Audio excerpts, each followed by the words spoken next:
Hey guys, Alex Hamilton, URISE Education. I hope you all are doing well amid the college application season. November is almost here, and with that comes a host of early deadlines for undergraduate programs in the United States. With that in mind, I'm going to break down the various types of schedules and deadlines for first-year undergraduate applications, and I'll offer some suggestions on which you may want to consider based off of your situation.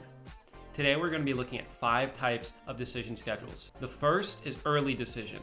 Early decision, named for being earlier on in the application cycle, typically in November, is a binding agreement by which you tell the school that if admitted, you will attend. Many selective colleges offer early decision, and by choosing this, you're going to give yourself a big advantage in the application cycle. For example, at my alma mater, Brown, the average acceptance rate for regular decision is 5%, but if you apply early decision, your odds have increased to between 15 and 20%. Colleges do this because they're looking for people who are really interested in their school, and they also want to protect their yield, which is the percentage of students who are admitted to the university that also end up choosing that university. Universities also use early decision to get a good prediction on class size. This makes administrative work for them a lot easier, especially because it's done earlier in the application season. If you apply to an early decision program due November 1st or November 15th, you can expect your results in early December. However, some universities, such as Johns Hopkins, NYU, and UChicago, also offer an early decision 2 plan. ED2 deadlines are typically January 1st, the same as many regular decision deadlines, and universities do this to give you an opportunity to apply ED again if you were rejected during the ED1 round to a different school. As mentioned, early decision is a binding agreement by which you agree to attend the school if you are admitted. There are certain instances in which you might be able to get out of an ED agreement after admitted, but those circumstances are very, very particular. One example would be if there is a family situation that prevents you from attending that university in the fall. Another may be if the university's financial aid package that they offer is inadequate. However, because of this, you may want to do some financial aid research ahead of time before applying. And if financial aid is a big component of what you're looking for, consider applying to need-blind schools, by which you will not be judged based off of your ability to pay in the admissions process. Additionally, if you are a domestic applicant looking for significant financial aid and expect your financial contributions from your family to be very small or even zero, I encourage you to look into QuestBridge, a nonprofit organization that helps students find those opportunities. So aside from some very specific circumstances, you should consider ED a binding agreement. ED is an honor-bound agreement. So even though you cannot be sued legally for breaking an ED agreement without justification, there can be repercussions. This is because universities share lists of ED applicants with one another. So if you're admitted ED to one school, yet choose not to withdraw your applications to other schools and end up getting admitted and choose to commit to one of those other schools, they are likely going to know. And as a result, you could have admission rescinded to both schools. In addition, if you back out of an ED agreement, then you might make it more difficult for other students at your high school to apply ED to that program in the future. So all of the fine print aside, ED is still a great option if there's one school that you're really, really passionate in. However, remember that you can only apply ED to one school, so only do it if you're 100% committed. Also, because ED occurs earlier in the application season, it really helps if your test scores, extracurriculars, and other aspects of your application are ready to go by November. The next type of schedule that I want to talk about is early action, or EA. Like ED, early action occurs earlier in the application season, typically in October or November, but unlike ED, it is non-binding. Aside from being able to hear back from universities earlier, EA will not provide an explicit advantage in itself the way that ED does. However, what EA allows you to do is become compared in a smaller applicant pool than you would otherwise be in regular decision. This can bring an advantage if you're already in a good situation regarding your extracurriculars, your test scores, and so on. It can also demonstrate your interest to schools earlier, especially public universities, which have to fulfill a certain quota of students from that state.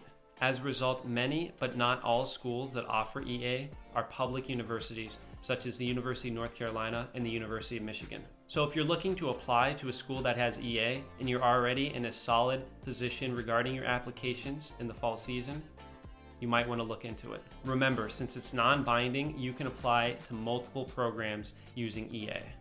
The third type I want to talk about is a less common variation of EA called Restricted Early Action. REA, like Early Action, is non-binding, but you forego your opportunity to apply early decision to any schools. Not too many universities offer REA, but those that do tend to be much more selective.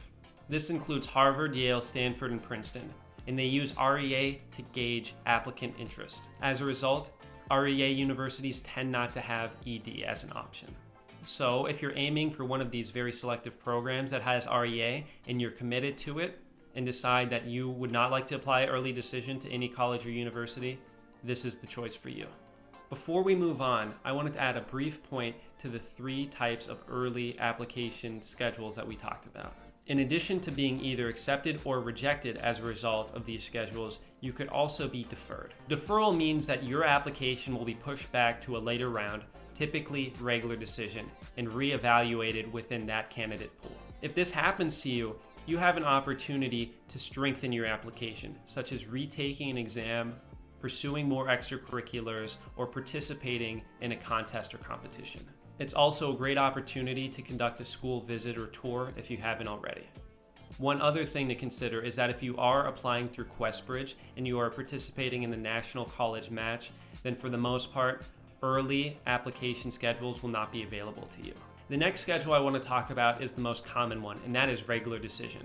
Regular decision deadlines range from January to February, and chances are most of the applications that you submit will be on this schedule. Because regular decision brings the largest applicant pools, it can be very difficult to stand out. However, applying regular decision gives you much more time to refine any aspects of your application that need improving. One downside of regular decision is that you'll typically hear back in March, which gives you less than 2 months to make a decision of where to attend before the May 1st deposit deadline. Like the possibility of being deferred in early application cycles, you could be waitlisted at the conclusion of regular decision. If you choose to stay on a university's waitlist, you're giving yourself the possibility of attending that university if more spots open up for the freshman class over the course of that summer. However, if you are admitted off of the waitlist, you would not know until after the May 1st deposit deadline. That means that if you send your deposit to one school with the intention of attending in the fall, but are admitted off of the waitlist on another school and you intend to commit there, you will lose your deposit to the first school. However, a deposit, unlike ED, is non-binding. So aside from losing the monetary amount, which is typically a few $100s, there will be no repercussions for choosing another school after sending a deposit to a different one. Lastly is rolling admissions. Like regular decision, rolling admissions typically occur later on in the application season. This means from January all the way to the summer before the fall in which you would start. Rolling admission, which is an option primarily used by some state schools, simply means that applications will be reviewed and decisions will be made in the order in which applications are received. Rolling admission is often used to fill up the remaining spots in a university's freshman class. You could simply think of rolling admissions as regular decision without a set deadline and notification date. And those are the various types of application schedules that you may be wondering about. Everything that I talked about today applies at a general level. And if you're curious about a specific school, I encourage you to reach out to them via website or email to learn more. Speaking of school research, I encourage you to check out some of the tours that we have to learn a little bit more about universities of your interest. I'll also be doing new tours starting in November, and I plan to upload those as well. Thank you guys so much for watching. Like and subscribe if you haven't already, and best of luck with the application season. I'll see you next time.